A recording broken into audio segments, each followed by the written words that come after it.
All right, we're live. Welcome, folks. Okay. Sheriff Carpinelli's in the building. Oh, boy. Welcome. We're super glad to have you. Yeah, this is awesome. Thanks for asking, guys. This is great. Thanks for being here. Nice. Yeah. I remember being from a law enforcement background when we first got this idea to start a podcast. I'm like, oh, we gotta have a sheriff on. We just got it. Yeah, for sure. So we've been looking forward to this for a while. For those who don't know, and everybody who listens to this at least for a while is going to know probably exactly who you are, or maybe not even, maybe just surface level. Like, this Sheriff Carpinelli, voted for him a bunch of times, But could you just give us like a little background on who you are, where you come from? Sure. Well, I'm originally from downstate New York. When I say literally downstate, my family came from Comac, Long Island, Yonkers, and then my family moved to Kingston. That's where I grew up, in Kingston, New York. Okay. So we're like only an hour outside of New York City. Oh, okay. It's an hour north of New York City by the Hudson River. And I grew up there, and I attended Kingston High School, graduated, went to the Ulster County Community College for a little while. I was in the Army for a total of 6 years. And then I became a police officer when I was 21. When I say 6 years, because I had the 2 and then 4 reserve time. So that's how that worked out nice for me, And I became a police officer down there in Kingston. At the end of my 7 years, and I was in Ulster PD and New Paltz PD. Town of Lloyd was giving my break to start out in. I always wanted to be a city cop, and NYPD at the time was not having a big recruitment pushment, so I stayed with my local small area, police departments right there. And then City of Rochester was looking for officers, and I was like, you know what? I go, there's a chance to get out and do something, bigger than where I grew up at. So myself, 3 other guys that we had worked together in other agencies there, we all left and went up to Rochester. And that's where I finished out my career. So I had a little over 14 years with them. And like you, I started out as a patrolman. First, I only did it for about a year, and then we bounced in different specialized units. So that was a lot of fun. Okay, what kind of specialized units? We were a mobile field force. I did narcotics. I did a lot of plainclothes details. Oh, nice. Like you said, driving the different unmarked vehicles, and having some fun. There's nothing better than that. Oh, yeah. Yeah, that was a good time. So it was a good time. So what exactly, I want to get back to your career history there real quick, but real quick, what is the plainclothes detail? What is their job? What are they doing? Well, a lot of times, like if they're having a problem in the neighborhood, let's say they're having like street robberies. Yeah. I say street robberies, like, there's like muggings, okay? Yeah. Or you may have storefront, right? Like little bodegas are getting hit by different gangs. So what they'll do is they'll take a bunch of us, put us in plain clothes, and you are armed and things like that. Sometimes you have a vest, sometimes you don't. Depends on who you're making contact with, right? Because everybody knows the bad guys like to pat you down, And so basically what you do is you try to, stop these activities from happening, or you gather a lot of intelligence information. Okay, so you're like a playing detective, surveilling and trying to stay low profile, or you're definitely profiling, that's for sure. Yep, yeah. I'll have more back on that. And is it effective? Yes, it is. Okay, it's not being racist in any way at all. And I a lot of times I remember hearing sometimes, and they said with the days back for New York City saying to stop and frisk. Now, as you guys know, I like to kind of say that I'm a constitutionalist person. So, I see outright that stop and frisk violates the Constitution. I would say it's pretty. We're right there on the line, Right. Unfortunately, yes, it's on the line. I'll admit that.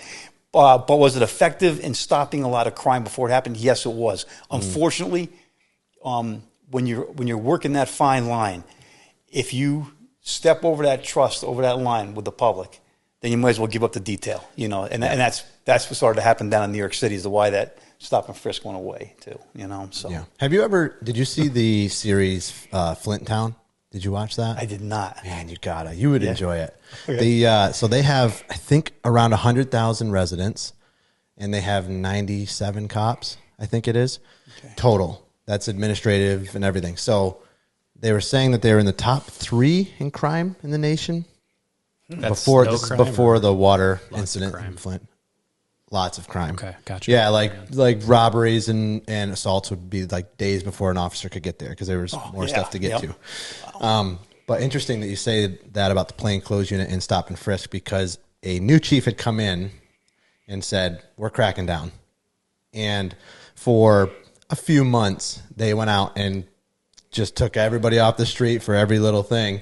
And it worked. They dropped out of the top 10, out of the top 15. And then the public started to rebel a little bit, kind of like, you guys are infringing on us a little too much. So there's a real balance and a give and take with, I guess, the community and how much you can move with that. Yeah.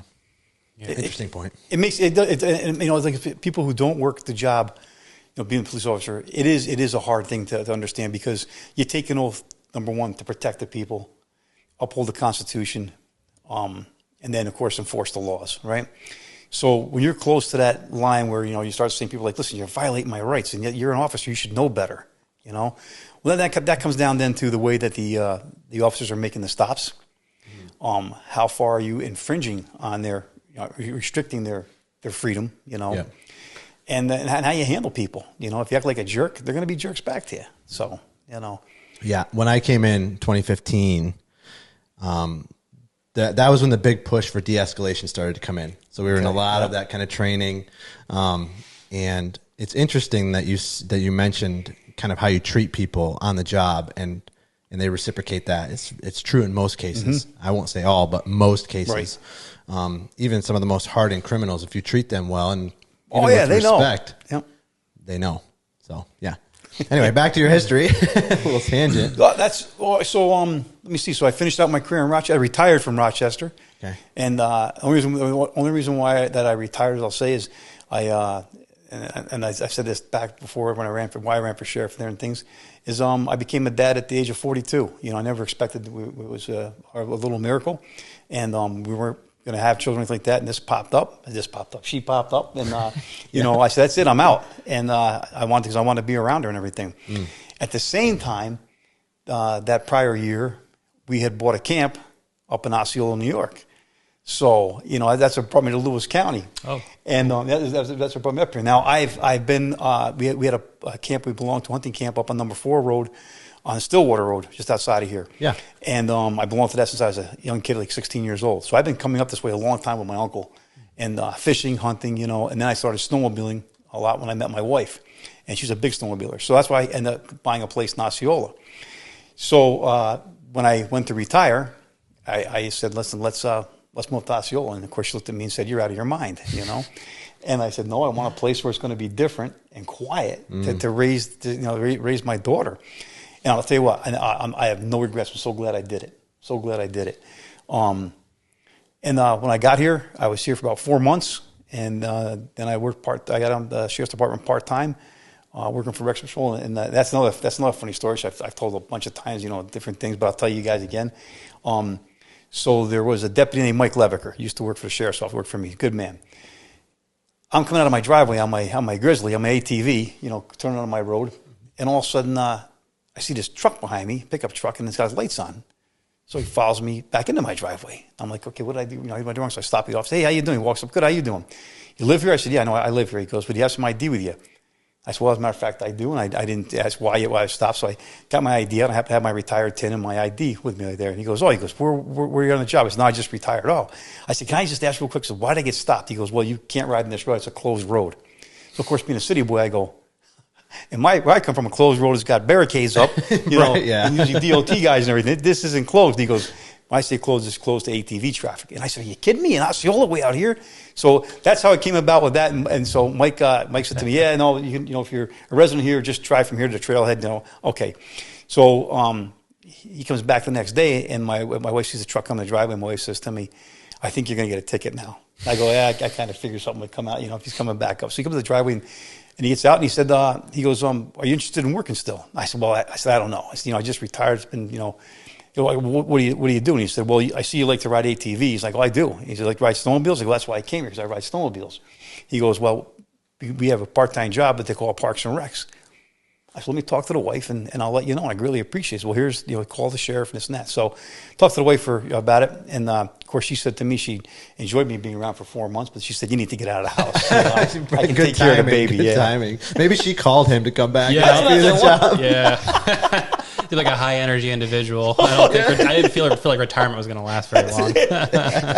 And I just started working with the sheriff's office, and then about 6 years in, some people said to me, "Did you ever think about running for sheriff or being the sheriff?" And I said, "Absolutely not." At the time, I really wasn't considering that. I was enjoying, being retired.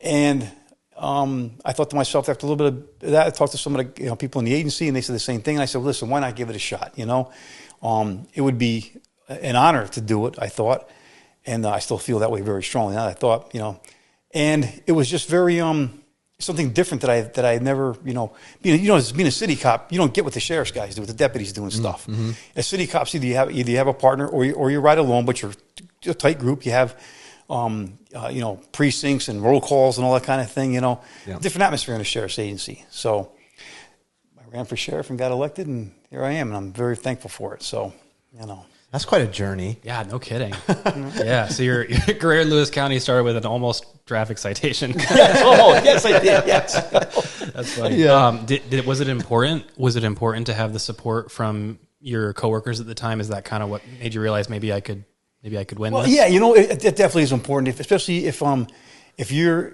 being asked to lead that agency and to work with these people. You want to make sure that you do things in a fair manner, and you want to take into account that before, you were a deputy with them, now you're going to be like, as they say, like the sheriff, and so it is important. You want to make sure you treat your colleagues, like you say, respectfully and fair, You don't forget where you came from. That's the thing of it.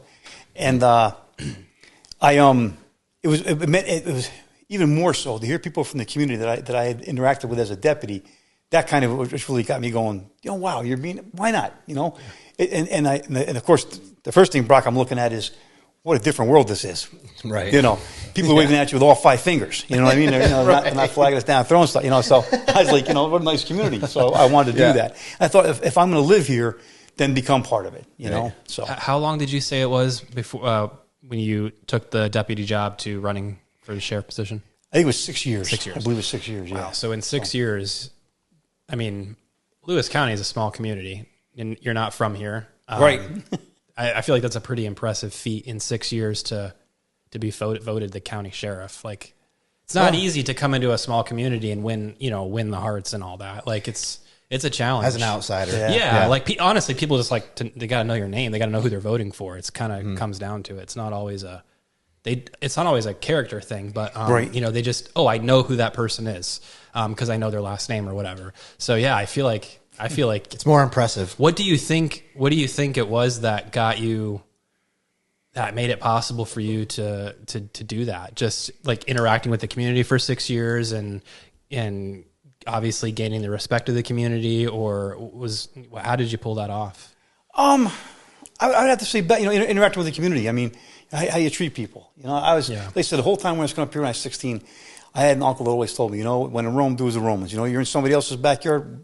You want them, throwing beer cans around or doing disrespectful things in your backyard. Don't do it up here when you come here. And I pretty much tried to live by that and stay by that. And I went out as a deputy up here. People they're just nicer. They're more willing to talk to you. Hear you out. Now, of course, there are some we know that don't want to hear anything you have to say, and then you try even harder, right? But I always had a good interaction with most of the community, and so that was that. So just be nice. Yeah, Be nice. but but do the job when you have to. Be firm when you have to. So yeah, sure. That's amazing. Yeah, cool. Well, that actually leads into one of the questions I would have had for you. Is I knew that you had some city experience in Rochester, and I don't think I knew it was for 14 years. That's a while, but general perspective of policing in rural versus urban situations. Mm-hmm. What would be your philosophy? Is there a big difference? Oh, it's a major difference. Absolutely. I say major difference. Let me think here. It's a major difference. It would be, you're dealing with people who know each other more so. Like, in other words, you just can't go around the block and nobody knows you around the block. As you are in the city, you had the large population, far larger population, a lot dense. You had your gangs. Then you had your community groups in the city. Where in Lewis County, pretty much everybody either, I worked for this farmer, and I said, for this farmer, or I work for this construction outfit, or we built this over here, or we're related this way, and I was like, wow, it's a much smaller community than what you thought at first. Mm-hmm. And I thought it was big. When I got here, I was like, wow, this is huge compared to the city. I'm like, what am I doing? Square miles. Oh, well, I'll tell you guys a funny story. So it was like my third week, and I'm on 12D, and I'm cruising along because I was working nights, so I'm cruising along, and I'm like I say cruising along. All of a sudden, I see a cow, another cow. I swerve left, swerve right. I'm like, I'm gonna hit something, right? I finally, I slow down. I'm surrounded by a herd of cows on the highway. So I'm going, okay, I didn't have this in the city. What do you do now? So I look around, there's no traffic. I'm going, well, the first thing you got to do is put your safety lights on, right? Because you stopped in the middle of the road. That's a mistake. Turn my safety lights on. The cows will look at you. And they're focused on you. I'm sitting in the truck going, okay, now what? They're all looking at me. How do you move cows and stuff? So I pick up the radio and I tell Dad, I go 736 to Lewis, and they're like, go ahead. I said, Lewis, I'm on 12D and I have quite a lot of cows in the highway. Thank God that the girls are used to it. They go, receive 76. We'll give the farmer a call and find contact her out. And I'm like, wow, this happens? I was like, yeah, check it out. But I saw the funny part, I'm going with this, guys, is I grab my phone, right, and I call a couple of my guys back home that are still on the job.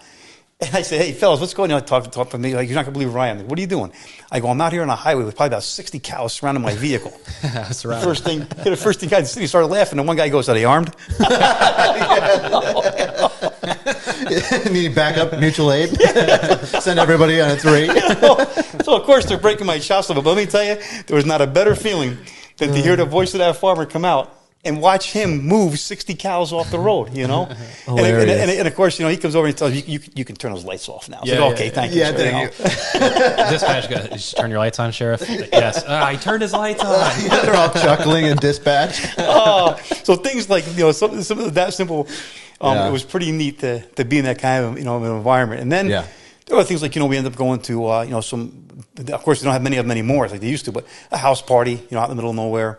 And I'll tell you, it's nice to pull up and have a bunch of kids either talk with you or they all take off running into the woods. Right. You pull up the house party in the city and either you're getting shot at or they're throwing beer bottles out the car, or they're fighting. So that's how it was, So right. That's that is a perspective you don't hear often. Great, Nick. It's nice that they just run away. Now he knows where my house is. No more house parties. Yeah. I've often thought about when you watch Andy Griffith, right? Yes. And Andy would be the great archetype of how you interact with the community in a small town versus Barney, right? Barney's super trooper, Yeah, you jaywalked the wrong way. You're going a half a mile an hour over the speed limit. And when you're in a small town, you have to have that relationship with the community. I would say more so than a bigger city, because in a bigger city you just can't. You can't get to know everybody that you stop. Is it hard to give infractions to people? Yeah, well, I'll tell you. I've been so I had done it most of my career before that. Yeah. And I was at an age and time on a job where what, this is a nice place here. I'm going to live here. I didn't expect on being a sheriff at the time, but I said, what, why hammer the heck out of everybody? And most of it's minor stuff, know. Right. But yes. You have to give out traffic citations when it's needed. Yep. I didn't give out a whole lot. I'm not going to pull any punch. No, I didn't. But I gave out a lot of warnings. And I made it clear that, hey, look, I may let you go this time, but one other guy's going to nail you. Be smart about it. And I guess that worked out pretty good too. And they did make some arrests though. I was hearing things like that, but it didn't obviously hurt me when it came time to run for sheriff. So that was a good thing, I guess. Yeah. Well, it seems like when you have the perspective that you're interacting with neighbors and friends or friends of friends, you have to have that, look, I'll be fair, but there is a line. That's right. And I have to enforce that line no matter what. Yep. That would be, if I was living around here, of course, I know everybody and I'm related to everybody. That would be hard to give tickets out for me. I didn't give out a ton anyways. I did a lot of warnings unless it was egregious, of course. But I think that firm but fair is such a good policy. Absolutely. That any law enforcement officer should try to live by the best they can. Very true. But yeah, that's interesting.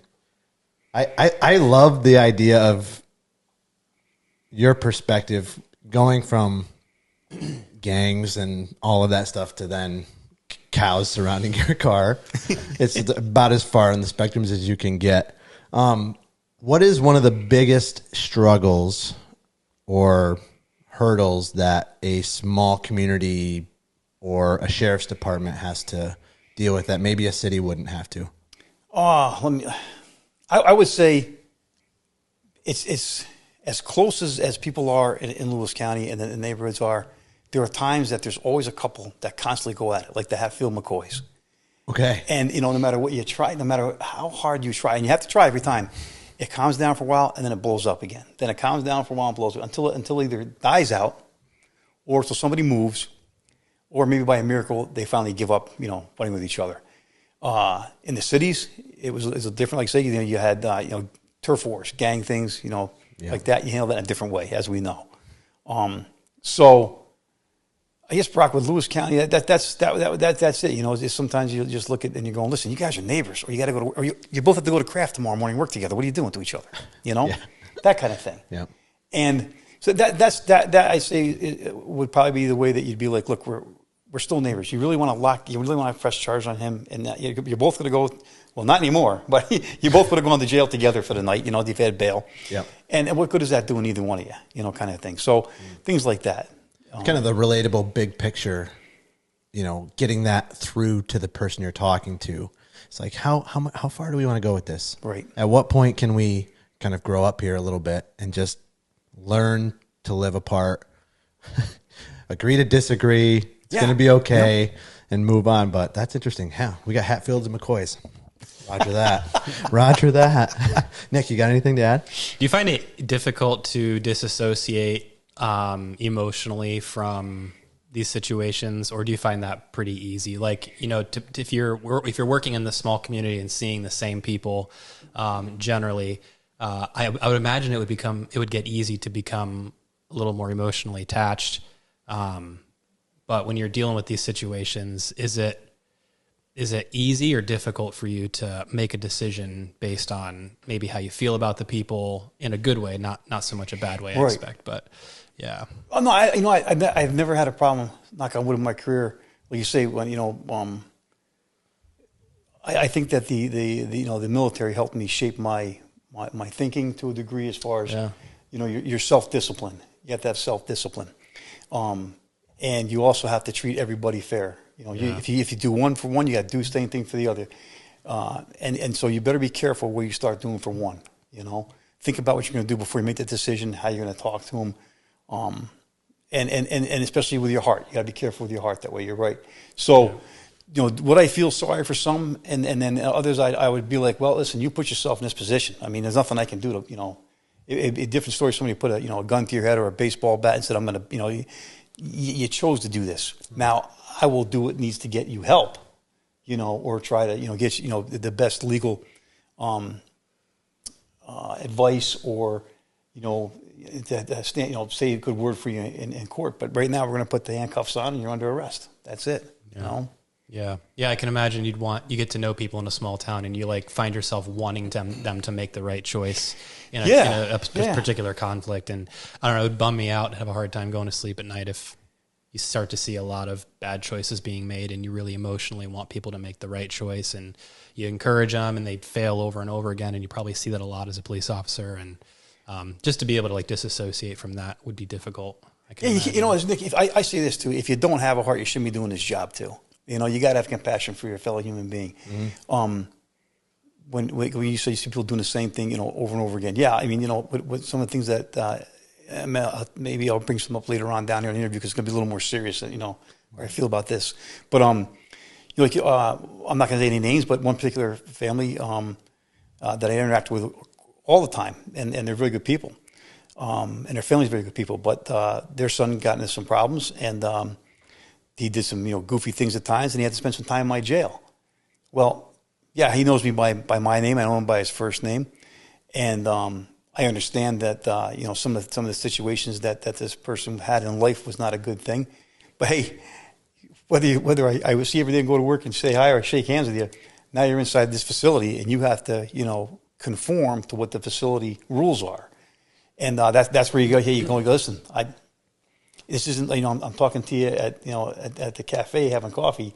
You are now inside here. I can't stand outside this door all day and treat you like we're best buddies, and let the next inmate not get any attention. So, yeah, it's a fine line. It's a fine line. That's why I say it's so different in policing wise as far as a city cop and then becoming a sheriff or a deputy. I would say I'd like to believe there's far more involvement with us in the community as deputies than there is with the city guys. Because what do we do in the city? We're responding call to call to call, and that's a lot of times with the society doesn't understand. They're like, well, he didn't talk to me long enough. I'd love to, but there's 35 more calls sitting here on the MDT. We got to run and take care of this, Yeah. And we'll do the best we can, and we're going to get you the help. But listen, we got to roll. Sorry, Yeah. Here.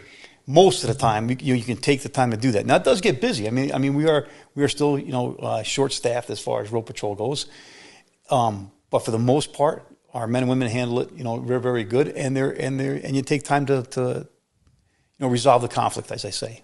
So yeah, that's well said. We're gonna lose feed actually, so our cameras go for like 29 minutes and then they stop. I just got to reset them and we'll keep going. I would like to talk about police psychology a little bit, just the psych of cops mostly, and what you guys see on a daily basis and how you deal with that and what the public doesn't understand about that would be a good avenue to go down. And then you had mentioned a couple other things you'd like to talk about. And so we'll just reset and we'll come right back. Does that sound good? All right. All right, cool. Be right back. Okay. All right, we're back. Isn't that cool? Yeah, a little clicker. Isn't that awesome? You would be amazed how much time that saves in like editing. Just find the click and line them all up. That's good. It's dummy proof, It's dummy proof. Okay, we left off in kind of wanting to talk a little bit about the psychology of policing, not so much, like the broader spectrum of police interacting with other people and what that takes psychologically. I'm talking about cops who go out on a daily basis, see things people don't understand, and then have to try to shut that off at night and do that for 20 years. Right. So what do you think is one of the biggest things that people don't understand about policing? I think when you said, they have to learn to shut it off, and unfortunately you never really shut it off. There's a term used in police psychology called compartmentalizing, right? You put it over here, back here a ways, and you lock it away. It's all good and well until something sets it off, which you now know is called PTSD, right? If somebody told me that I had PTSD, I'd tell them right away, I don't, you understand? No, I don't. And, Right. and then the professional's going to say, well, how about this incident there? Yeah, what about it? And they say, there, you just showed it. You didn't want to talk about it. So what about it? You put it back on us instead of opening up and saying it, And you got to go, okay, touche, you're right, but I'm not going to admit that I have it, Mm-hmm. So it's the drama of things that you see on an everyday basis, same as as a soldier goes into combat and sees, death and destruction. Most of the time, police officers unfortunately see the same thing. You see death and destruction. You see poverty. You see discourse in families. Very, very rare. Do you get to go out and see some good things all the time. But that's the job, and I have to say it like that. Especially being a former city police officer, it is the job. It is, whether we like it or not. Don't come to it if you're not prepared to handle that, and you have to find ways to that compartmentalization. You got to find a way to either talk with somebody, talk to somebody professional, maybe. It's not always about coming home and sharing it with your wife, because your wife's gonna get tired of hearing every day. After a while, it's like, listen, I don't want to hear it. Yeah. I was actually the opposite. So, like, my wife, if we were to ask her, would say that I didn't talk about it. So I would come home, and I actually feel like I had an ability to kind of shut it off, which is pretty rare. A lot of guys, I don't think, can do that, and it spills over into drug abuse, alcohol abuse. Yeah. Oh, yeah. Name your things that derails their entire life. And I never really needed. There was a few times where stuff was pretty significant, and I needed to offload it to her. But as far as she was concerned, she had no idea what I was doing on a day-to-day basis. And maybe it was just because I didn't want to be reliving it all the time, and I kind of wanted to shut it off and be able to compartmentalize it. And how healthy that is, I don't know. But it's interesting that you say that, because I think you're right. I think most people in this profession have to have an outlet to let this stuff out and then let it go. And not let it keep ruminating all the time and controlling you and building up. Because, what people don't realize is just the amount of PTSD. I heard I can't remember who the author was talking about this. Heather McDonald, maybe? You familiar with her? War on Cops. I don't know. I have not read that yet, but I heard about it. Yes, I have. She talks about prolonged PTSD, whereas you're doing a tour in the military for 2 to 4 years or whatever it is, like it all gets jammed into a lot of every day, all the time. Where law enforcement, it's like they see it the same amount, but it's more extrapolated over a longer timeline, and how it just has the same kind of parasympathetic movements in your brain and stuff like that. So just interesting stuff. Do you think that the public in general, rural, nationwide, whatever, do you think they understand cops? I don't think anybody really understands it unless it's the same thing almost any profession that you don't do. So no, I don't think they totally understand it. There's been movement to thin blue line kind of thing. They tell people the same when you see a soldier, thank you for your service. Some people say thank you for service to us. We're not used to hearing thank you because it's a job we chose to do. It's nice they say it, but it's like, hey, we're not veterans, we're not combat guys. Thank you, but it's the job we chose to do. We are here to serve the public. Now, some younger guys will be like, wow, I don't like that. I'm here to lock everybody up, Yeah. Well, what are you doing? You're still serving the public. You're locking the bad guy up because guess what? Nobody else wants to put the gun belt on, and put the vest on and go out that door every day or, every morning or night and realize you might not come home, And that's something that the public doesn't understand. I think sometimes just the seriousness of that until you see an officer in a line of duty death.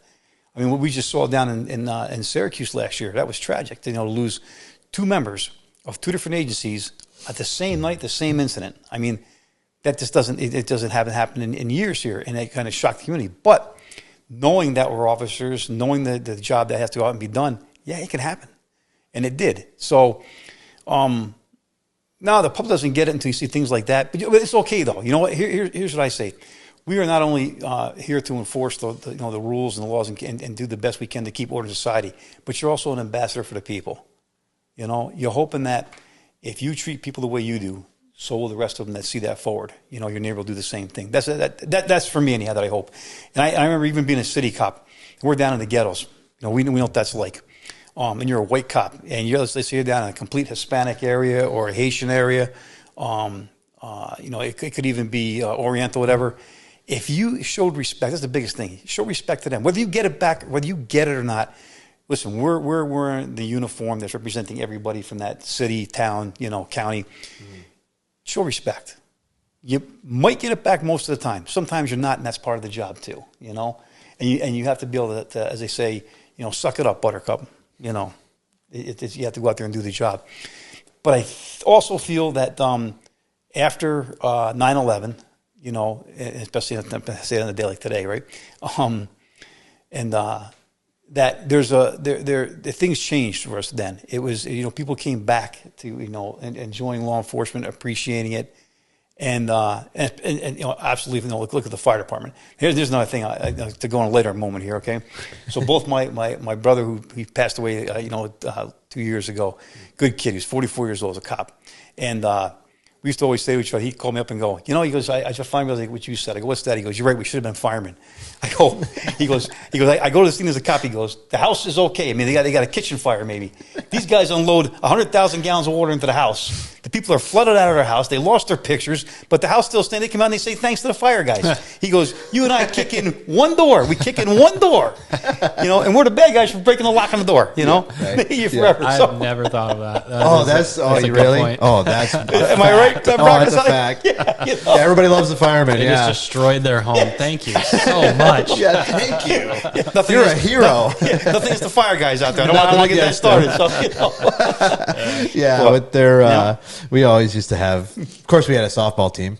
Police, slow pitch softball team, and the fire guys had theirs. So that's right. But oh my gosh, different worlds. Firemen and police, different worlds, different structure of shifts. Yes.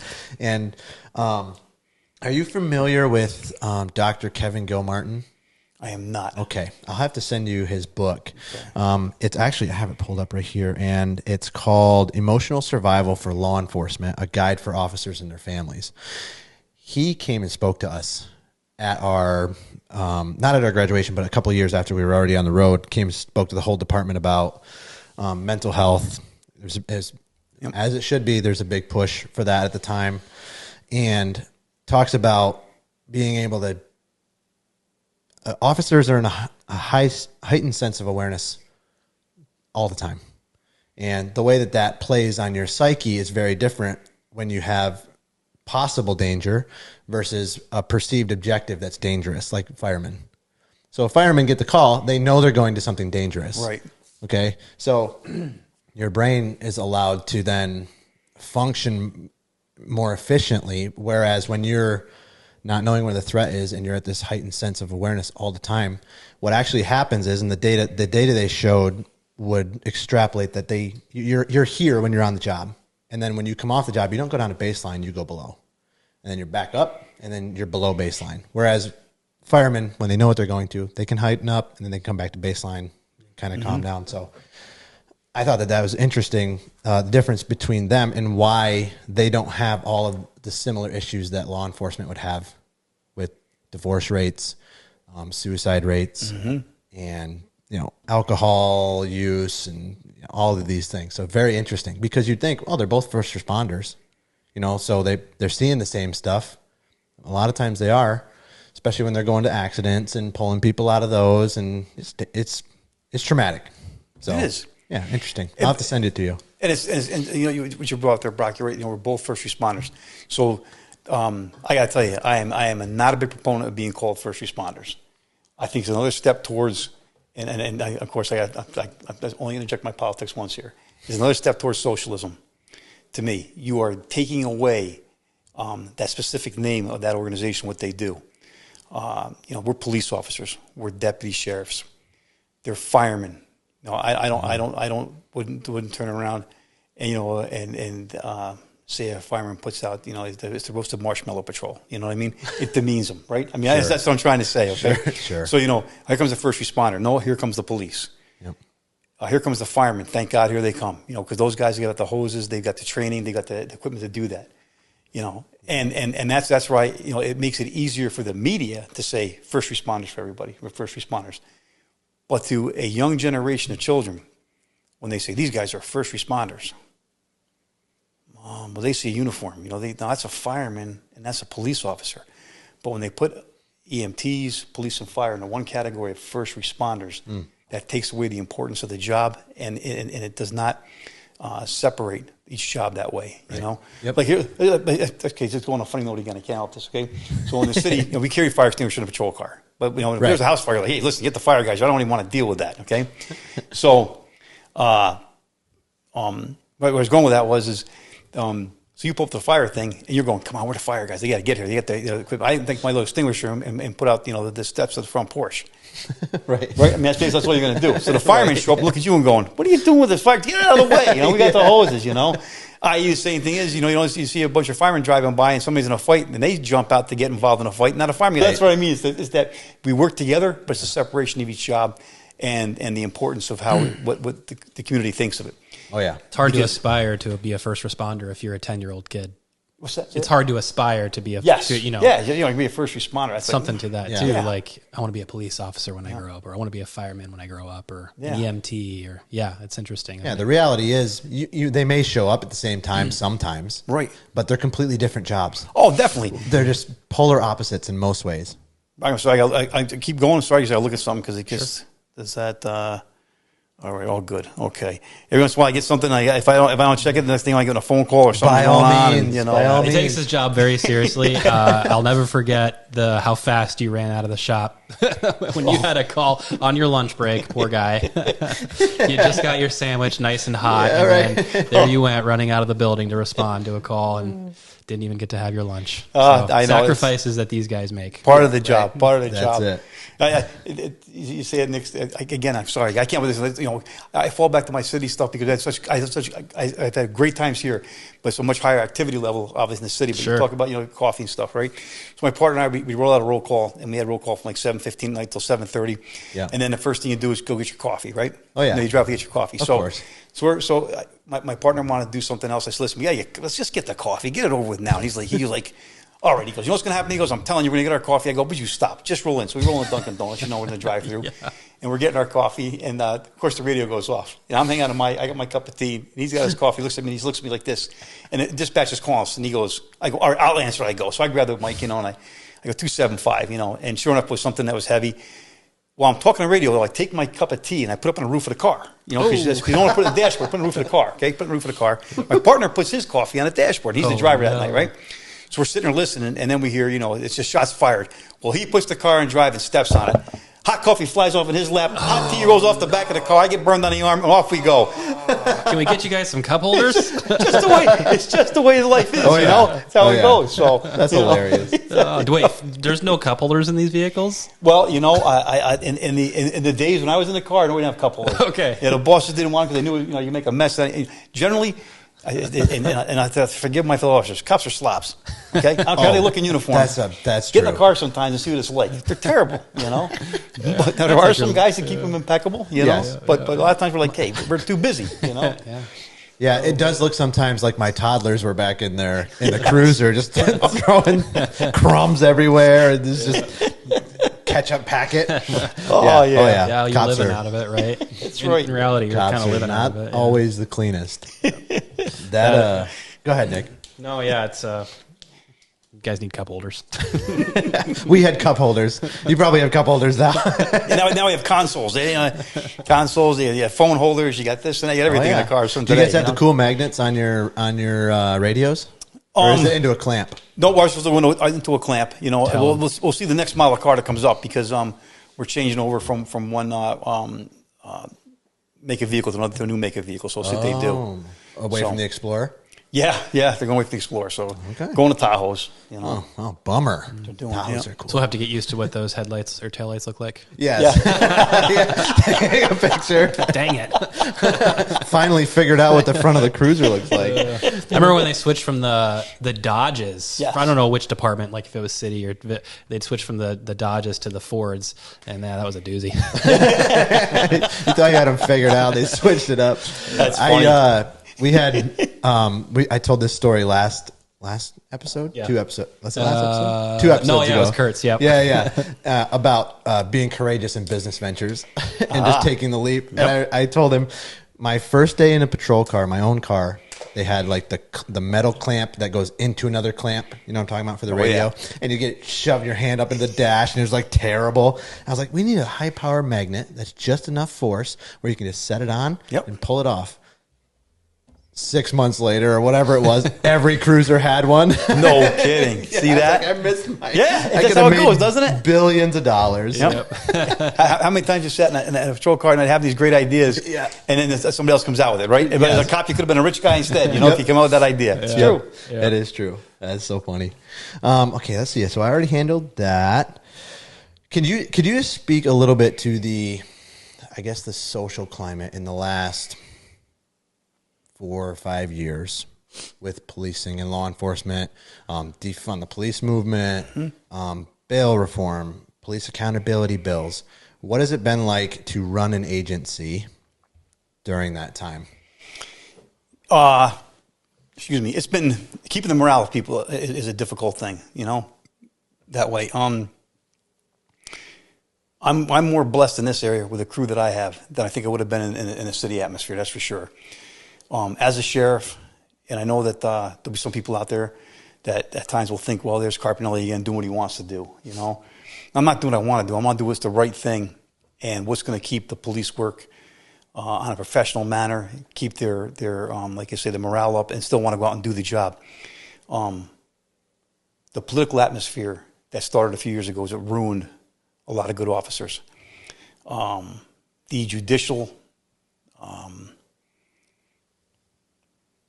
I'm trying, judges that decided to go, instead of just going with their oath they took and being up the middle, no, they're going to side one party or the other. It's on both sides. I'm not going to say that it's on both sides.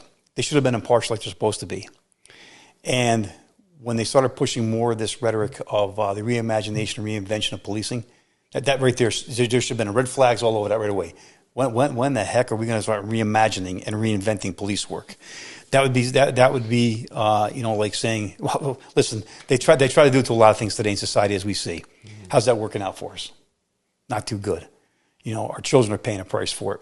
Not just us as adults, but the children are paying the heavier price. Young people who don't know, well, what do I do? So I have managed to navigate through those waters pretty well, I say. I always tell my guys that I've got your back. I'm the sheriff. It's my responsibility. I'll take on, the naysayers or the legislative branch that may want it to say that this is, you have to do this. Show me the writing of the law where it's at. Not a mandate. Show me the law. And it's awful funny that certain parts of government leadership will make a law or make a mandate, and they have a state police force, but they want the sheriffs to go out and enforce it. Well, if the state's not enforcing it, why do you want us to enforce it? That's the first thing the public should be asking, and a lot of times they don't. They just hear, well, the state police said it has to be done, it's got to be done. And they don't realize they're not making the arrests. They're forcing it on the sheriff's departments. That's wrong. And I want to make sure that this broadcast that troopers out there, and they've been great. I mean, most troopers that I know have been great. This isn't about them. It's about the upper echelon. It's about the upper command that has to answer to Albany or to the governor. With a state police of any state, they are literally answering to the governor of that state. They have to. That's it. A sheriff is elected by the people of their county. I'm not appointed. I am not interviewed by a county manager or a city manager or anything like that. I'm elected by the people. And that's who I answer to.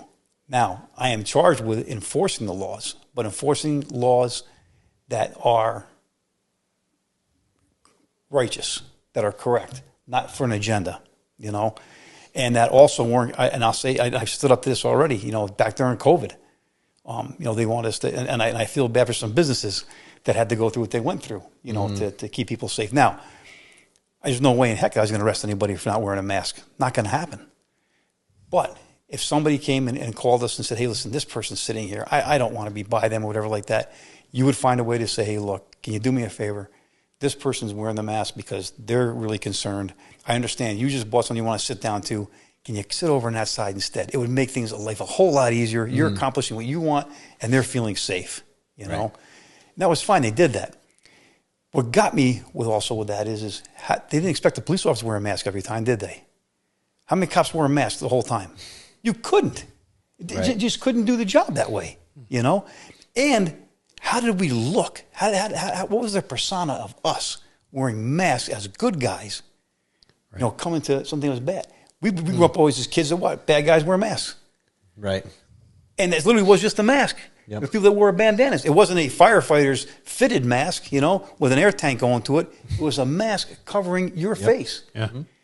And that was a big problem. So, I hope I didn't go off too far on a tangent there, but it was difficult. But we did it. We did it because you have to do it. If you're tasked with that as a leader, you better come up with a solution and make it work.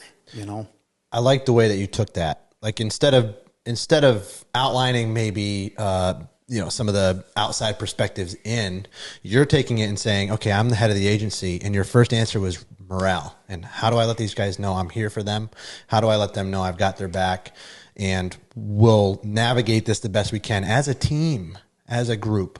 Because I think a lot of cops felt ostracized and would end up either leaving the job or finding jobs in other states or whatever it was because that morale piece was missing. And I think that might have been the glue that would hold them there. Yeah. And like you said, the cities are what hurt from that. Good officers leaving. Oh, yeah. Well, then what do you get? You get shifts that aren't filled. You get, short staffing.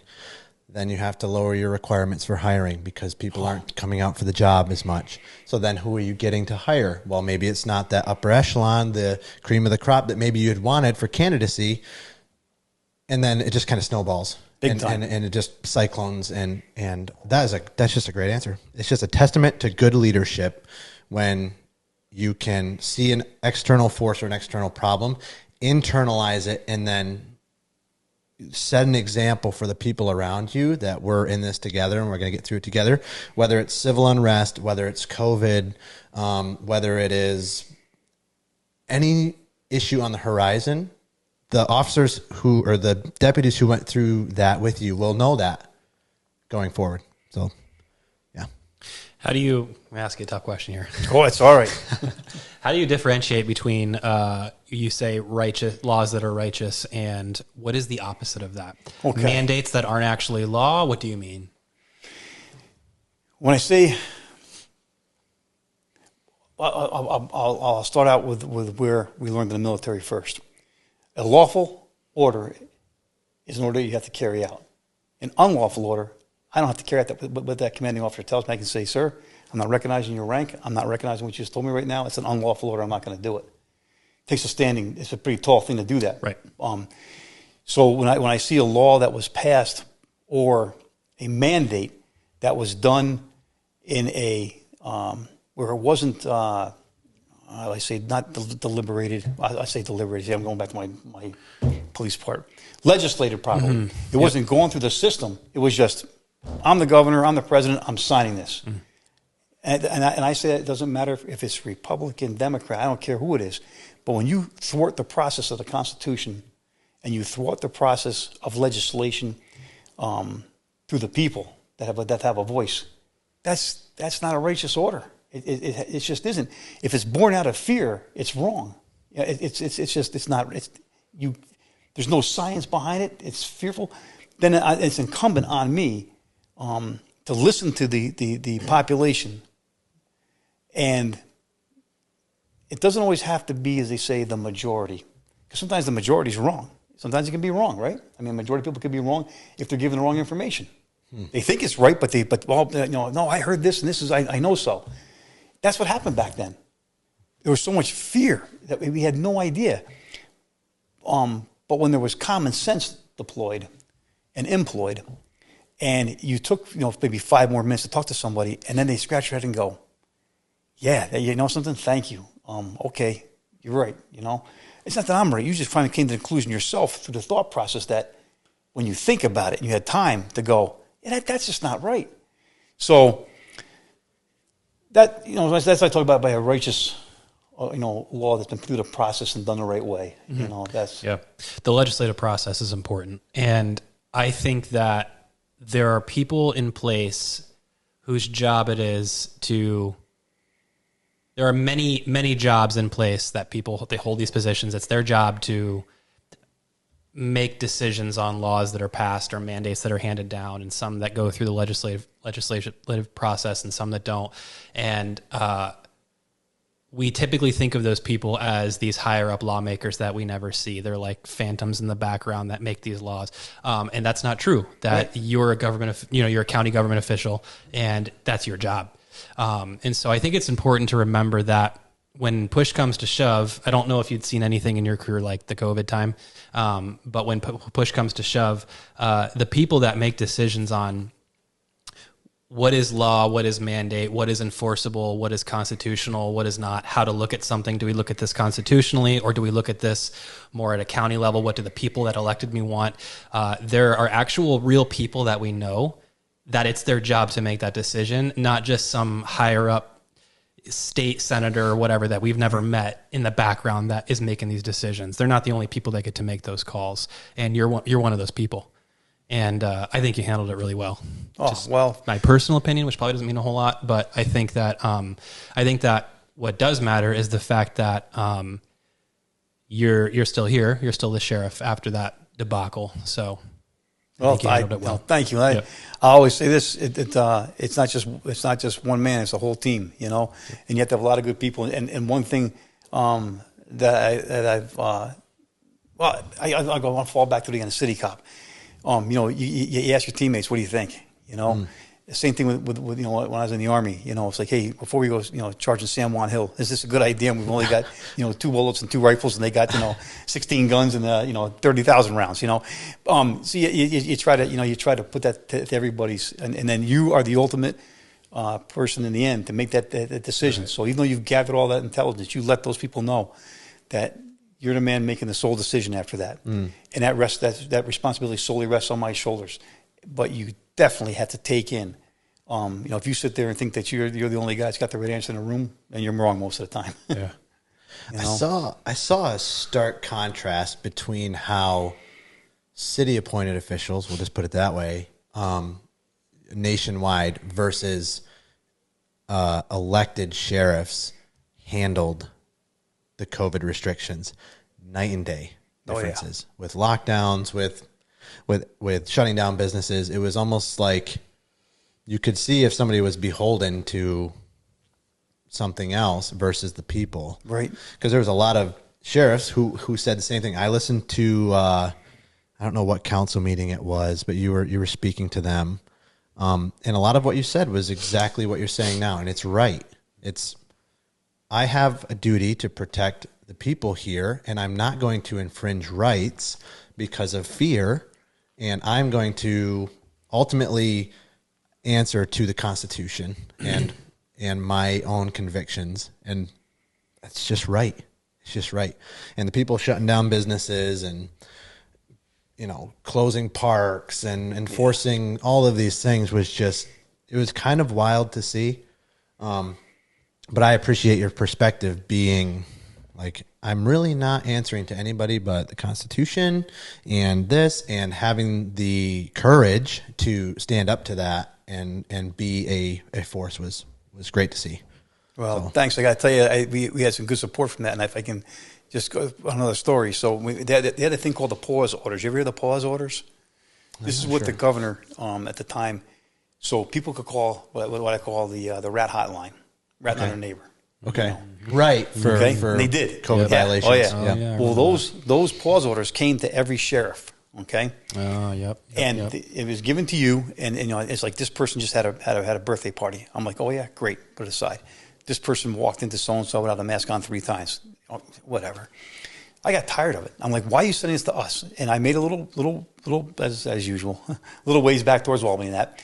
And my legislators here at the time were upset, and the county manager at the time were upset that we weren't, and our county attorney, that I was not as a sheriff. I was told that you have to do this. The governor says you do, you have to do it, and I wasn't shutting down businesses. I wasn't going to people's residences, knocking on the door. Can't you just tell them to stay in? No, I'm not going to do that. No. So they called a meeting, and it was myself, New York State Police Commander of this area, the then current district attorney, and a sergeant, my under sheriff. We all sat together, and it was the county attorney, the county manager, and a couple legislators. And the person said at the time, okay, so here's the orders that we were getting and you were getting. I was doing something else, and you weren't enforcing this. Why? It's unconstitutional. I don't want to hear that. Just telling you, it's unconstitutional. Turns a trooper. Well, are you guys enforcing this? The trooper looks over at me with a smile and looks at the district attorney and goes, no. Well, why not? But the sheriff said, but your governor passed this. Mm-hmm. The district attorney said, I'm sorry to tell you, he's right. But yet people are going along with this. And they were so angry when they heard that. And I just sat there with a smile on my face, not being smart ass. I sat there with a smile on my face going, hey, look, you're an attorney, you know, and you're the county manager. Where's the common sense? And you as a legislator who is going to possibly making laws for the people of this county, why aren't you looking at this in a different way? And basically what was born out of was fear that we're going to die. Mm-hmm. You know, we're going to die. Because that's all I told you, you're going to die. And what bothered me with that was, listen, we all have an immortality date. It's coming. Don't know when, but it's going to happen.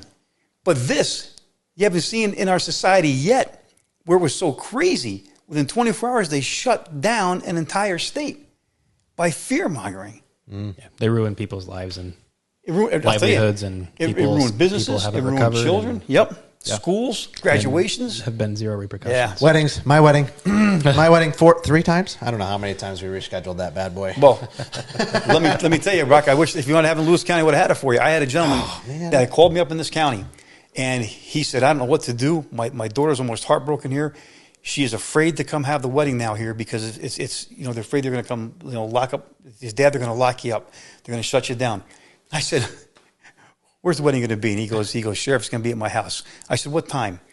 He goes, this time. I said, thank you for the invite. He goes, oh, yeah, Sheriff, we're glad to have you come. Yeah. So I went to that wedding, to the end of that driveway. We welcomed every car in there.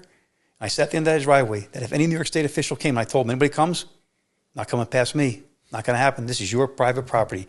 You show me a signed warrant or anything from the Attorney General's office that says that you have, then we'll talk. We'll talk. Meanwhile, guess what? The ceremony's going on. They had the wedding. They got married. It went nice. Everybody left. Nothing happened to anybody. Yeah. That's the way I think that you should stand for the people that elect you. Oh yeah. So, yeah, that speaks volumes. We got to reset quick. You guys doing okay for time? Yep. I don't want to hold you too long. You're a busy man. All right. I'm not blabbing too much. No? Not at all. Not at all. Yeah. So we'll just take a quick break. I got to reset a battery or two, and then we'll come right back. Okay. All right. All right, folks. We are back. We were talking a little bit on the break about PB&J cafes, pickles, and how cops know food. That's right. Oh, the pickles. Hard-hitting stuff. You heard it here first. Straight from the sheriff. He loves those pickles, PB&J. If you haven't tried them, don't knock until you try it. Delicious. It's just the best. That actually gets me into another part of policing that people don't really understand.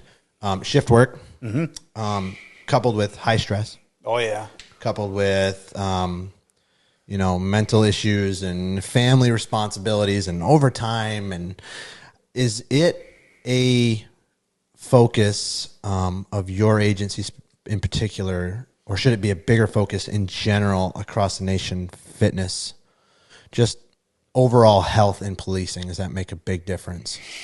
Yeah, sure it does. I will say that today's day and age, you do see there are more thinner cops. Now, I wish I could tell you why. I don't know why. Interesting. Okay.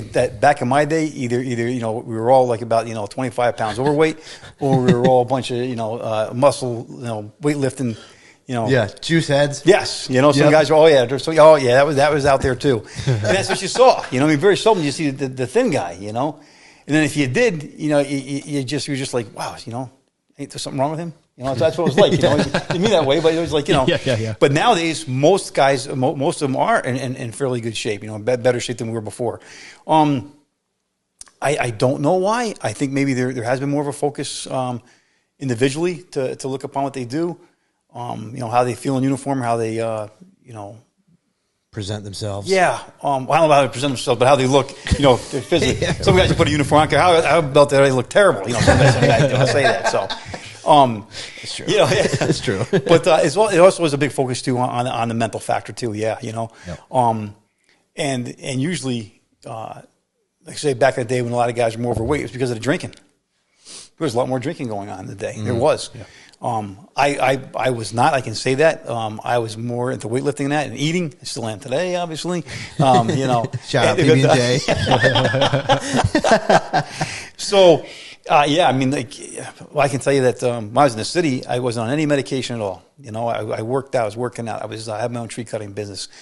You were walking a foot beat, or you're running nightly after everybody for the perps. Right. So as I got older and I retired here, you can see what happens when you get behind a desk. I'm on blood pressure medication, not because of the street, because of the politics. Probably it is. I'm on a very small dose of it now, but that's for precaution. So yes, it is important to take care of yourself, to recognize when there is people on your job on the agency that aren't healthy or that have particular problems. Pardon me, that you have to encourage or offer a solution. Okay. Or try to set the example. Right. Okay, I don't do a good example at it, but I try to keep a neat uniform. Well, that's important. When we were coming through the academy, I think it was there or the first year on the road, they had just released a study, I think it was Harvard, about the presentation of uniform even and assault on a police officer and the correlation between cop killers and what the guy looked like, the officer looked like. So they interviewed a bunch of death row guys who had murdered cops and was like, why that guy? Why him? He's like, because he looked terrible. I could take him. He looked like he was a mess, didn't take what he was doing seriously. So that was the guy. Yep. Well, he's not going to pick on the guy who's squared away, who's bloused his boots, who's shined his shoes, whose tie bar is perfectly in line with, you know, his pockets and looks squared away. So that was a big thing for me, was like, I'm going to be squared away. Right. Like, I'm going to look like I take this seriously, because I do. And then that translated into fitness and nutrition, not as well as I would have liked. It's hard on those midnight shifts. It's hard. Did that for a couple of years. But take your job seriously. Like, it's a serious job, and you have to be at your absolute best. And I don't know how some people can do it in the condition that they are in. And a lot of times you have to be thinking about your partner too, you know, or your buddy that you're going to help. Can you help them? Are you going to be a liability? No, I'm not going to be a liability. I'm going to be the guy who everybody wants to show up, you know, and that's the kind of culture mentally too. Who's the guy who comes, who has command presence on scene, who can de-escalate a situation, but keep everything in control and slow everything down in his head and calmly move forward. Slow is smooth, smooth is fast. Those kind of principles in their head. Who's been mentally preparing these situations in their head? Those are the kinds of officers that, as residents of a city or a county or a state, you want them to be that way. And I think training should be so focused that way. Absolutely. You got to spend money on training. Now, it has to be good training, because you can spend it on the brainwashing training that they want you to conform to everything else, or you can spend it on what's going to be the life-saving training.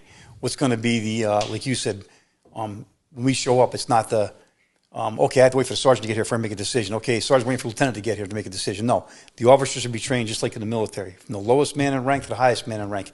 Whoever falls takes over, all the way down. That's one great thing about the United States military, is that they were trained that way. So even though you may not be a lieutenant, if your lieutenant's taken out, and then your sergeant's taken out, now the private takes over for the group. Whoever has the best, decision making at the time, and that's how it goes. Well, like you said, you want to have your officers arrive on scene and not stand there and go, okay. Yep. You want that sense of confidence. You also want that sense of calmness, as you said, when they show up. You don't need the guys going to holler at everybody and make more noise and everything else. Sometimes that's needed to holler at some people and get them to calm down. But like you said, so to be prepared for that, training is important. You have to send them to training. I'll spend money any day, to send my guys to training what they want, and we have done that, which is a good thing. You bring that up about there's such a in the past about we used to have what they call a blackjack, and but people know what a blackjack is. It was a what we carried in the back of our pockets. It was always known as a sap also, but it had a little piece of lead, a round piece of lead encased in a leather, like almost like a little horsewhip thing. And if somebody got out of hand to a point where you didn't want to hurt them, but you had to stop them, you pulled it out and whacked them on the back of the head, or you whacked them, to stun them. That was fully justifiable. It was that was our less lethal use of force. But that's what we had. And then you had the baton. We had the baton. The baton was used for a long time. What gave the baton a bad name was the late rise from the late 60s to early 70s. You go from swinging them side to side to overhead, and that didn't look good. Rodney King brought a bad thing to the PR-24s. As another instrument, the baton that had a handle on the side. You could stop a lot of things with it, but you could also give jabs. You were trained a certain way with it, but what happened? People used it in the wrong way. When they be panicked, they panicked and used it in the wrong way. And then you went to the collapsible batons. And that was the next thing. So it comes down to every time, I guess you have to adapt, to whatever the situation is. Give them the mindset that you can do it. Just adapt, make it work. Don't worry if you haven't got this certain tool. You use your mind to find what tool it's going to take, whether I use your hands, your legs, your piece of equipment that you have, or your mouth, Yep. I appreciate what you said about getting good training for your guys and girls and, I said, officers or deputies. It's so important because it correlates to safety, which is the ultimate goal. Right. So there was a study came out, I think it was 2 years ago, about jujitsu and use of force and how. So I mean, even through the academy, all the way up through, jujitsu was huge in our department. We were doing it all the time and stuff like that. But the more comfortable you can get with your hands, the less you have to use everything else. And where the use of force continuum lies and how you execute that is depending on your own skill level, which was really fascinating. The departments who sent their people to regular jiu-jitsu had less use of force at the higher levels. Pretty interesting. That's especially because everybody's different sizes and different weights and different heights and everything's different. So if you are not as comfortable with those things, you have to move to that next level of use of force maybe quicker than you otherwise would have. Right. If you're not trained well. So our chief was very good with that. And I'm glad that that's a focus too. Have anything on that? Yeah. So that's interesting. The irony of let's defund the police and take away training to stop all of these lethal uses of force that we also want to stop, but less training means more use of lethal force. Which costs more money. Yeah. Yeah, so you really needed to fund the police more. And provide more training to avoid lethal use of force when possible. Yeah. Yeah. Boom, problem solved. What do you know? It's that easy. Yeah. Yeah, well that's exactly right. It takes a lot of funding to get high quality, well-trained officers. Yep. Period. You can't take money away from them. No. Expect Do you higher think level. they hear themselves, or do you think they know what they're saying? Do they know that what they're saying is ludicrous, or is it really? 100% they do. They sure do. It's an agenda. Yeah. It's an agenda. And I'm not going to go too political on you, but it's an outright agenda. You know, like I said, it goes back to I remember the first time I heard the thing, first responder. What first responder? I'm the cop. The fireman didn't come till after I got there. He's not the first responder. Also, the EMT rolls up, first responder. He wasn't the first responder. The cops were there first, you know. Yeah. Then we're all first responders all of a sudden. And like I said, it diminished the title of your occupation, your job, what you do. Yeah. You know, so the agenda is they'll say whatever I can to get elected. Is that the agenda? I would say it's not just, well, okay, yes, for some, yes, it is to get elected. You say whatever but there is an evil behind this that's going on. You know, to say what they want to get elected, because if they don't get elected, they can't achieve their agenda. You know, it's a bad game. It is a very bad game. I said, what are we teaching our young people? That's what breaks my heart. You know, yeah. And I tell my guys, listen, I'll back you 100%, right or wrong, but at least be honest to me. If you leave me hanging, or I say something now, I'm a liar because I lied for you, then we're all done. Okay, but if you come in and tell me what happened, I'm not just saying that to be like, you know, because believe me, I had to deal with internal affairs when I was a city police officer. Dealt with the union and everything else. But the one thing I found, if you screwed up, tell them you screwed up. You know, you made a mistake. Yeah, you might have to put some time on the beach, as they say, but you're still going to come back to your uniform. And you know what? The guys are going to respect you a lot more, and so is your command going to respect you a lot more for saying that. Yep. Now, you throw yourself in a sword, and your administration throws more swords on you. That's wrong. That's wrong, you know. So what I mean by that is, does the punishment fit the crime? Today's day and age, they want the punishment to fit the politics, not the crime. Yep, we've seen that play out. Yep. What you just said is huge. Once you lose a couple of sticks of your integrity, it crumbles. Yep. And you have to have honest, humble reactions when you mess up. We're human. We make mistakes. I'm sure you know, as a sheriff, that you've made mistakes. Oh yeah. It's just, I think that the world is really missing some humility from politicians, from leaders, from anything. You won't hear one presidential candidate say they were wrong about anything ever, either side, ever. I was wrong about that. I made a mistake. I'm human. You know, and we tried to correct the best we could. Could you imagine a message like that? It's just not out there. Exactly. Yeah, that'd win you the election. It would win you an election. I honestly believe that. Well, it's how I say, people forget that you're no different than any. we're no different in the way that we are given the opportunities in life. It's what you do with those opportunities, and do you do it right or do you do it wrong? You know, and so he's talking about an elected official. When people elect you, you are given the trust of the people at that point, and they expect you to do what they generally feel is best for their community, what's best for them. And like I always said, it doesn't always go by like mob rule either. That's BS also. So it's a balance, and you better have the right balance. And humility is a big part of that. I'm going to try to think here. I just lost my train of thought from it because of the general's name. But when it comes to me, make a long story short, my dad, when I became sheriff, he gave me, top 10 things to rules to live by. Penned it out again. It wasn't by General Schwarzkopf. Nuts. I'm trying to. Colin Powell. There it is. So General Colin Powell. Okay, may not agree with his politics, but agreed the way that he led. Okay, and I had that on my desk. And one of them it says is never have your ego so high that when your position falls, your ego goes with it. Makes a lot of sense. But you said humility. Don't put yourself where you're not. Just because you're wearing the bars or the stars doesn't make you top dog.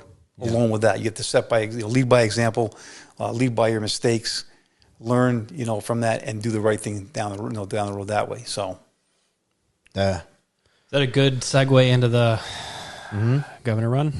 Yeah. Yeah. I don't know if we have enough time for the governor run because I want to get to the other thing as well.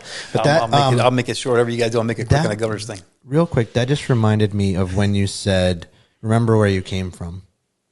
I think it's easy for people to, as soon as they get the bars or as soon as they get the stripes or the stars, oh, I'm better than everybody.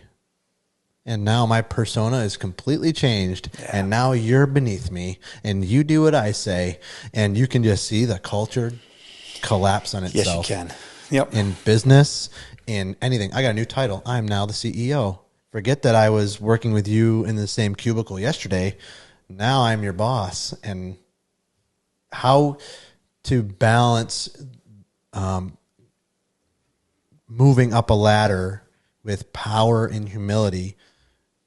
Is it because it's not about the power, it's about the responsibility, do you think? It's about responsibility too. Not to go too religious and everybody also, but if you don't have faith in Christ and God, for me as a Christian, then you got nothing. You have to realize where you rank in the world. Down here, Yes. It's everything else. God's up there, you're down here, and that helps you, to do the job right too. I think keep you grounded. Yeah. Perspective for sure. Yeah. Okay, so real quick, if we can get into this, I'm trying to jam everything, and we're just gonna have you back all 10 times.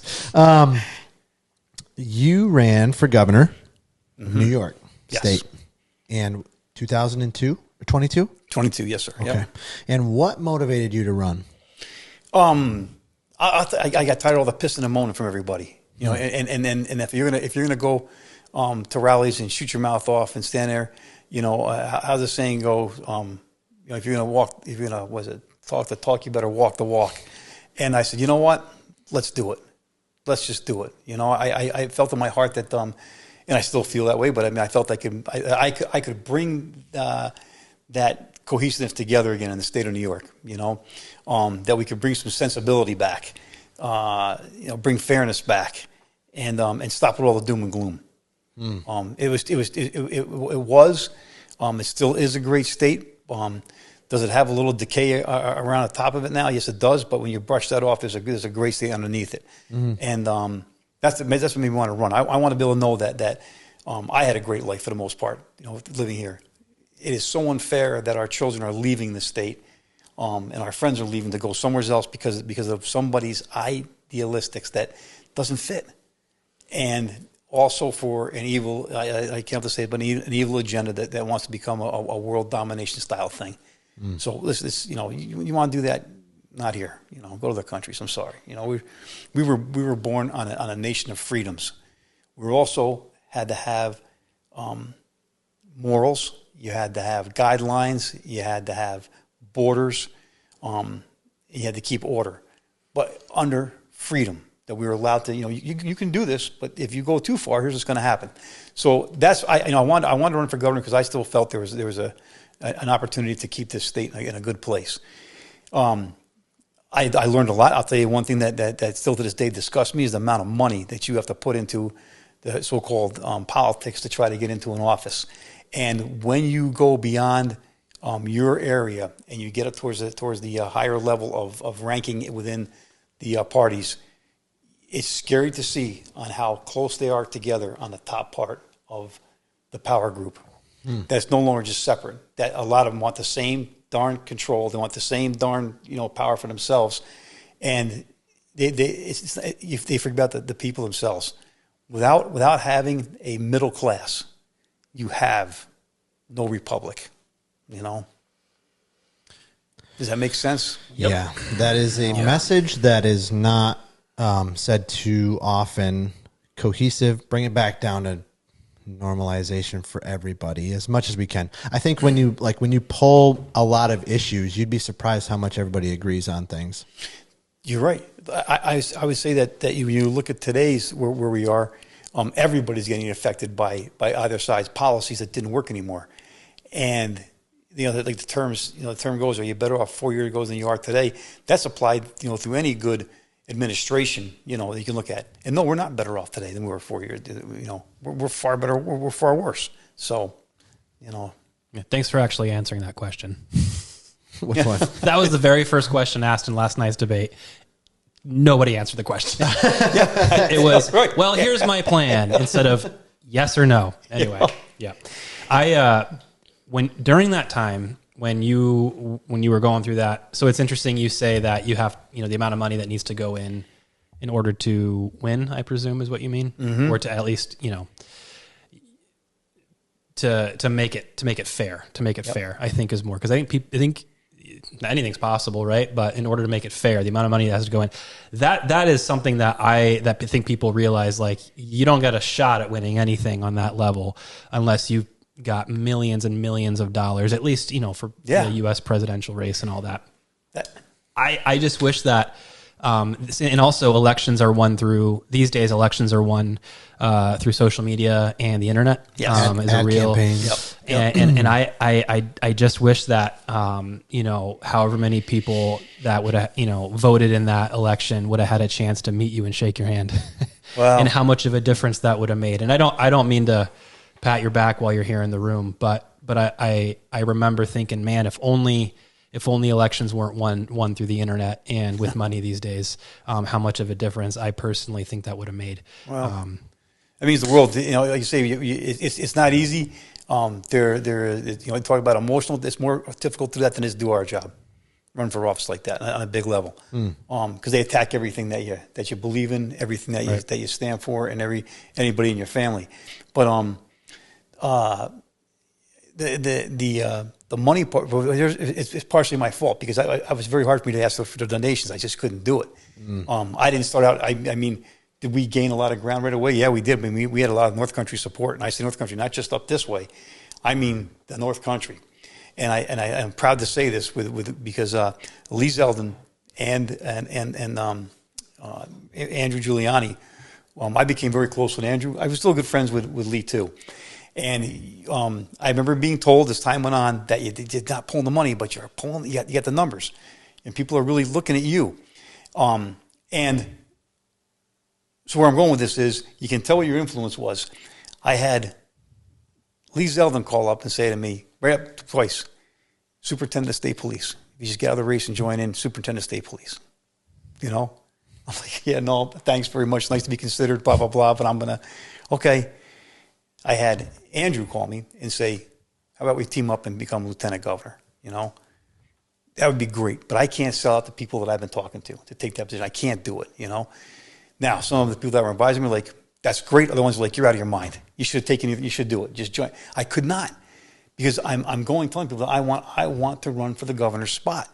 I want to be at that top spot so I can make a change, or at least, lead, command, ask, beg, bring together, whatever you have to do. That's what I want. That's what I wanted. So that's why I wouldn't back out. And as time went on, and you were getting more out here in polls, and they were seeing that, I was blocked out of Fox. I was blocked out of CNN, NBC. Nobody gave me an interview. Nobody. The one company that did, believe it or not, was Newsmax, and they started out. I had one national on-air thing. Now, when I did get national coverage, when I wrote that letter for that gentleman, who was and the man is deceased since then, and my heart goes out to his family, and I would do it again for him. He was 73 years old, 72 years old. He was a lay minister. He had a congregation in Albany. He was down at January 6th. No, he did not kick in any windows. No, he did not charge the place, but he was charged with being on the grounds of the Capitol. All his wife said to me was, "You know my husband very well." Yes, I do. I said, I would stand up for your husband any day. Would you write a character reference for him? I said, absolutely. That's when the county gave me the admonishment for writing a letter to his testament of the person that he was. I did not ask for any leniency in sentencing. I did not ask for, any judge. All I put there was what the man was all about. That was it. When they found out that I was the guy running for governor, and I wrote that letter as a county sheriff, CBS had me on, ABC had me on. Nothing about the governor's race. No kidding. What did you think about writing that letter? You wrote that letter. You shouldn't have done that. Wait a minute. Governors, senators, everybody writes a letter of commendation or a recommendation. That's wrong. And unfortunately, here, some of the legislators that didn't agree with my political philosophy went ahead and had me admonished. They admonished me. And basically, what is this? Slap on the hand, don't do it again. Without realizing I did nothing wrong. Yeah. So that's how it goes, right? Yeah. But anyhow, no, I loved running for governor. My wife won't let me do it again, so I don't think anything of that in the near future. Maybe after sheriff, I may do something on a smaller local level. That I think that I could attain and make a difference at, and I might try that. I'm not going to run for sheriff again. I can let everybody know that now. I love it. I've been in it 4 terms. I'm very humbled and honored by the community, but it's time to. Let somebody step up and go from there. You don't want to get too, not stale, but too comfortable in a spot. And that's why we have elections, so somebody else can come in, something new. Unfortunately, I know Congress and the Senate hasn't figured that out yet, but, Yeah. Yeah, no, well, they're the ones that have to make the rule change, so good luck. Yeah. Funny how that works. Oh, that's a pretty refreshing perspective, but it's sad to hear. I hope to be around in another capacity. I still think hopefully I can help out the county, help and be part of it. So on that note, before we wrap up and let you go, there's something that's kind of hitting our community hard that you're passionate about and you wanted to just kind of address. Yeah. I'm just going to say it. So after being the sheriff here for the amount of time that I have been and watching what our investigators go through and what the state police investigators go through, there has been lately on the national level, which is it's about time, missing and exploited children, sexual assault, child sexual assault. Well, I can tell you this, it's sad to say, but Lewis County does have one of the highest sexual assaults against children. It's not good. DSS gets the complaints, turns it over to our investigators and the state police, whoever's available. We go ahead and we investigate the case, and then we bring charges against the people involved. I just don't understand why it is this way in Lewis County. I don't yet, except for people who, and if I offend you, I'm not going to apologize for it. You know what you're doing. Keep your hands to yourself. Keep your feelings. Go do something else, but leave the children alone. It's a scar on them for life, and it's also a scar on the people that do the investigations. It's a scar on the judges that have to live with the sentencing and what they have to listen to. Everybody involved. It's a scourge. What can we do to change it? I don't know yet. I don't know. I hope that. It's one thing when they say people, well, we advocate for them. We advocate for these children. You can advocate all you want. When are we going to stop it? And so, speaking tonight, I might catch some flack for it, but I got to come from my heart. And you know how I feel when something hits me like that. And I watch what it does to other people, especially my men and women that do these investigations. I've had enough. I can no longer have that. When you asked before about emotions and compassion, you're an adult touching a kid. You're wrong. You're wrong. You are definitely a predator. You don't deserve you don't deserve the air to breathe. I'll go as far as saying that, So that's an innocent life that can't defend itself. What? Yep. Well, I appreciate you having the courage to say that, because we need people to step up against evil, which is what that is. And I'm raising 2 little girls. I can't talk too much about it because I'll start getting emotional. Nope, I want to be in a community where they're safe. Mm-hmm.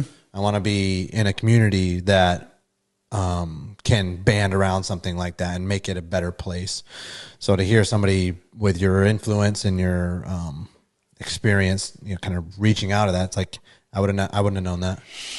And I can say this, in public, feel safe. Unfortunately, this is inter-family actions, and where do you break that? Mm-hmm. Where do you break it? So, are these numbers public information? Yes, they are. Yes. Okay. It can be foiled if need be, and we'll put it together. So, Okay. Yeah, I think it's awareness needs to be raised. Thank you. Sorry to be just a somber. I don't want to end it that way if you don't have to. So I'm very passionate about that myself. I worked a lot with the DB, and we had those cases all the time, and cases with kids, no matter what it was, and this, always hit the hardest. Mm-hmm. Always. Yep. And so, because they're defenseless and they need a defender, and the people who are supposed to do that are their fathers. The people that are supposed to do that are the men in their life who are there to protect them,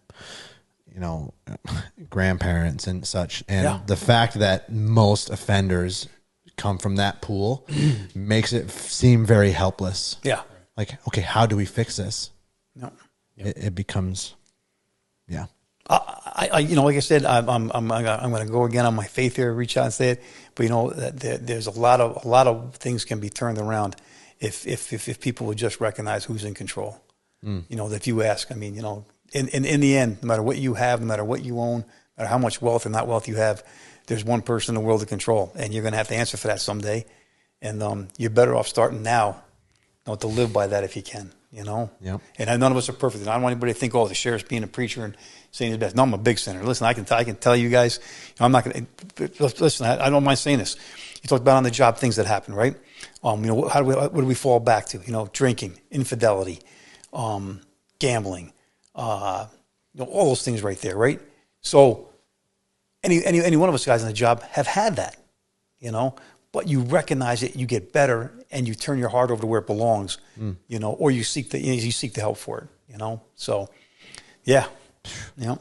That's a good message. Amen. That's a good message.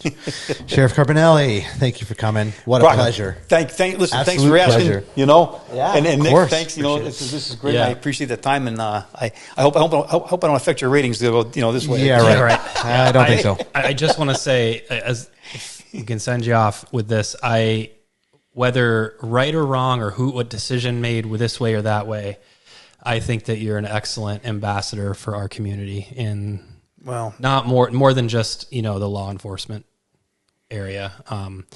I think that the way that you treat people and the way that you present yourself in the community, which we talked about a lot tonight, you're the perfect ambassador. And I really appreciate the hard work that you put into that side of your job.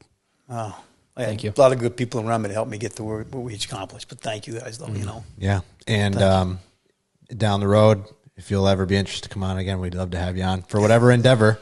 Right. Sounds like, when does this term end? Let me see. I got 3 years. I got 3 years and 4 months to go. So, I'm maybe from 2028, 2027, I think. Right, yeah. So we got him for a little while yet. Nice. Just use your comments after this interview. Yeah. No, we appreciate you taking the time. You're a busy guy, and just thanks. Well, thank you for the interview. You guys are great. Really so. Cool. I like the fact Brock asked the tough questions, not afraid to, and you too. That's the way to do it. Okay, good. So, all right, we're learning. But we appreciate it, and thanks everybody for tuning in, and we'll see you next time.